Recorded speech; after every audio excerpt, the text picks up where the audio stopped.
Hi there and welcome to Code Framer. So in this video, I will be explaining about looping statements in Python.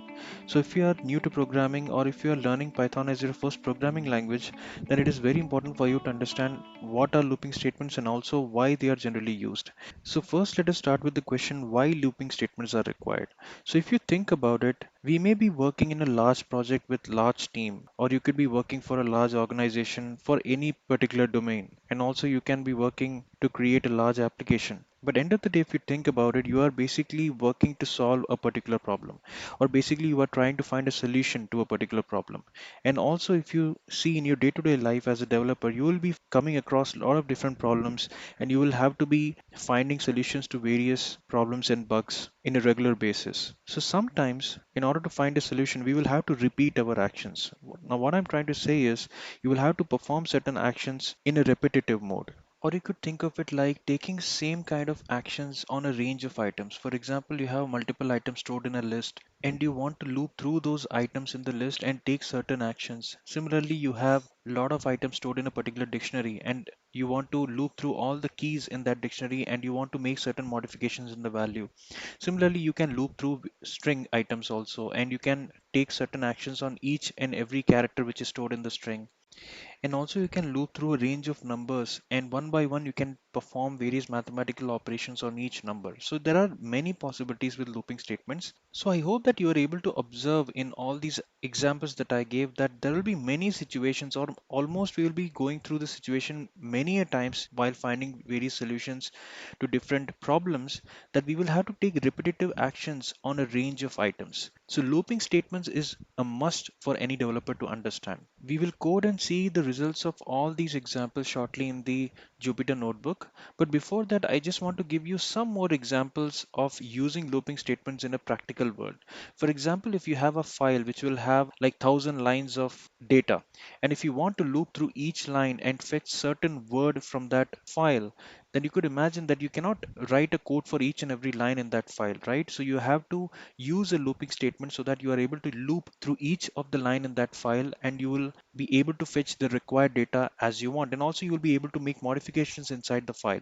So in such cases you will have to use the looping statement in order to loop through each lines in the file and to take necessary actions. Similarly, think of a situation where you have 10,000s or maybe millions of rows in your database. For example, if you are using PostgreSQL database in your application, and if you want to loop through a particular table and take certain actions or make certain modifications in your data inside that table, then you cannot go and write a code for each and every entry in your code in order to make modification in that particular table. So in such cases, again, you will need the looping statements in order to loop through each and every row in that particular table and make modification or to fetch data. So this is how we can use looping statements in order to solve various problems. And now I think you are able to get how important looping statements are and how we can use looping statements in order to solve various real world problems. So having understood why looping statements are so important, now let us see what are the different kind of looping statements we have and how we can use looping statements in order to loop through various forms of data and take necessary actions. So there are two ways using which we can loop through various items in Python. One is the while loop and other one is the for loop. So both these looping statements are very simple to understand. They have very clear syntax and you will be able to get and understand the concept very easily. But only thing is I will show you certain examples on how you can use while loop and for loop in order to loop through various collection of items. But use your own imagination, see some examples and explore some more problems and examples from the internet and you can practice yourself in order to get comfortable with the looping statements. So now let us start with understanding the basic syntax of a while loop and see how we can loop through certain items or certain range of numbers and print those numbers so that we are first able to understand the structure of a while loop and later we can start exploring more and more possibilities with a while loop.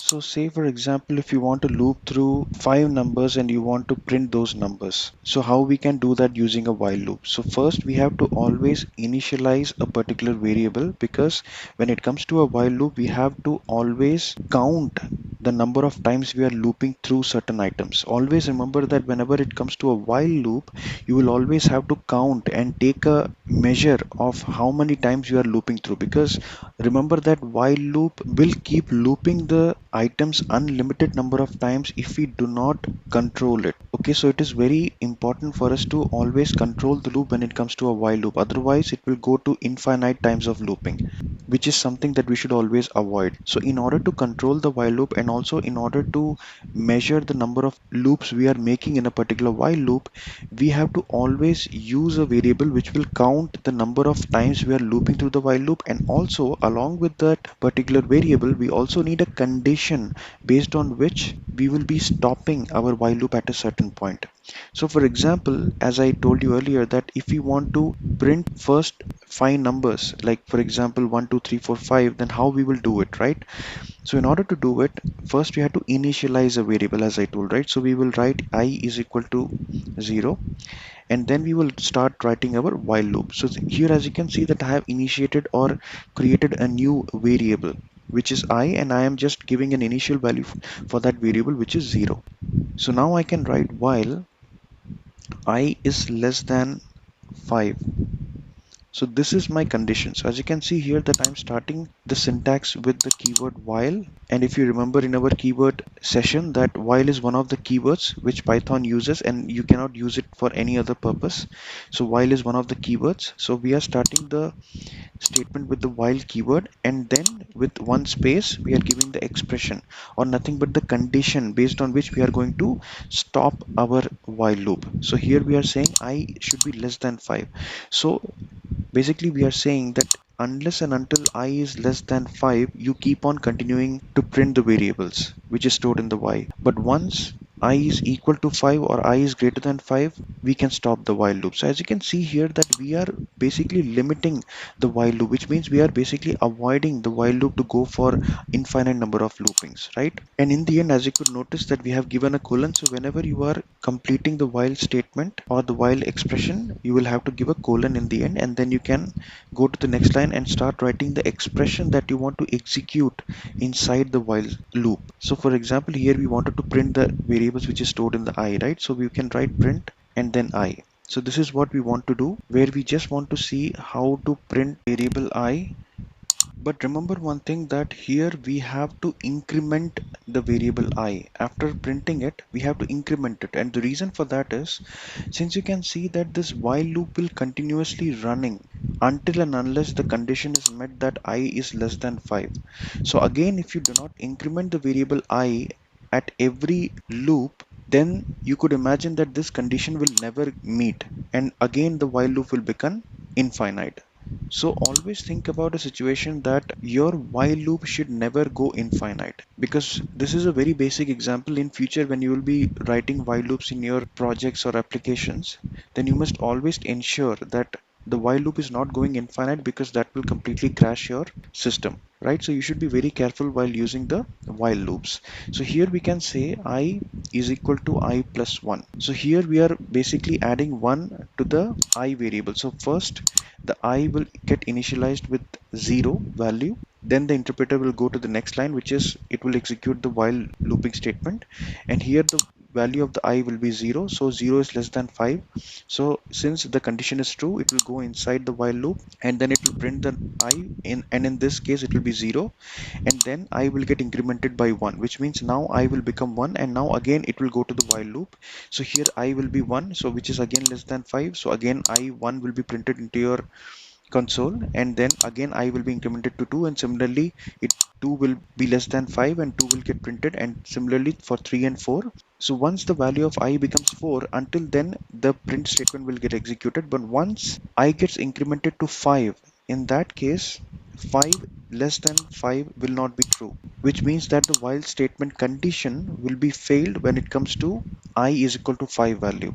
So in that case, the interpreter will not go inside the while loop. So which means that the while loop will fail and the interpreter will come out of the while loop. So now let us execute this particular statement and see whether our understanding is correct or not. So if I execute this, so as you can see here, that the value from 0 to 4 is getting printed, but the moment I became 5, the while loop stopped getting executed and it came out of the while loop. But in our case, we wanted to print from 1 to 5, right? So it's simple. So here you can simply change the value of I, or the initial value of I, to 1, and you can simply change the condition of the while loop to less than 6. And now if you execute this statement, we get the result from 1 to 5. So I hope that now you are able to get that how while loop actually runs, how we can initialize a variable in order to give the while loop an initial value, and then how we can write the looping statement using the while loop where we use the while keyword first, and then we give the condition based on which we are going to stop the while loop, or basically we want to limit the while loop. And after that we can give the colon, and inside the while loop we can write the expression that we want to perform, or the operation that we want to perform in all the range of items through which we are going to loop through. And in the end, after coding the expression or the operation that we want to perform, we have to increment the variable using which we are going to limit our while loop. So here we are using the variable I, and we are incrementing the variable I by adding it to 1 every time the while loop runs. And this is how we can write our while loop in order to loop through certain range of items and perform certain actions. So I hope that the basic structure of while loop and the functionality of a while loop is clear. So for now, just to keep the video length in control, I will conclude this video here. And in the next video, we will continue to explore some more examples of how we can use while loop and loop through different data structures, and how else we can use the while loop in order to solve our algorithms or any kind of problems. So if you like this video, then hit the like button, share it with other code lovers, and also subscribe to the channel for more content. Thank you and happy learning.